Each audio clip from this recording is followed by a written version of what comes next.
কোলমি P68 smart watch সম্পূর্ণ review. কোলমি P68 smart ওয়াচটি হল একটি প্রিমিয়াম লুকের বাজেট বান্ধব বিকল্প, যেখানে স্টাইল, স্বাস্থ্য ট্র্যাকিং এবং কানেক্টিভিটির দারুণ মিশ্রণ রয়েছে। এটির প্রধান আকর্ষণ হল এর 1.93 ইঞ্চি অ্যামোলেড ডিসপ্লে, যা কার্ভড গ্লাস ডিজাইনের কারণে দেখতে খুব আকর্ষণীয় এবং ব্যবহার করতেও স্বচ্ছন্দ।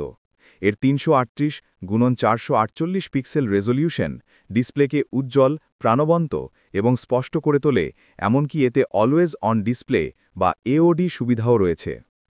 প্রধান ফিচারসমূহ: Bluetooth calling, built in speaker এবং মাইক্রোফোনের মাধ্যমে সরাসরি ঘড়ি থেকে কল করা এবং রিসিভ করা যায়। ব্যাটারি লাইফ: এর 400 মিলিঅ্যাম্পিয়ার ব্যাটারি সাধারণত 7 থেকে 12 দিন পর্যন্ত ব্যাকআপ দিতে সক্ষম। হেলথ ট্র্যাকিং: এতে 24/7 heart rate, blood oxygen, blood pressure, sleep এবং স্ট্রেস মনিটরিংয়ের সুবিধা রয়েছে। স্পোর্টস মোড: 100রও বেশি স্পোর্টস মোড ট্র্যাকিং করার ব্যবস্থা আছে। ডিউরাবিলিটি: IP68 এবং 180M ওয়াটারপ্রুফ রেটিং থাকায় এটি বৃষ্টি এবং দৈনিক জলের ছিটা থেকে সুরক্ষিত। ঘড়িটির ওজন মাত্র 43 গ্রাম এবং এর রোটারি এনকোডার সাইড বাটন ন্যাভিগেশনকে সহজ করে। সব মিলিয়ে একটি প্রিমিয়াম অ্যামোলেড ডিসপ্লে এবং গুরুত্বপূর্ণ স্মার্ট ফিচার সহ এটি সাশ্রয়ী মূল্যে একটি চমৎকার স্মার্ট ওয়াচ।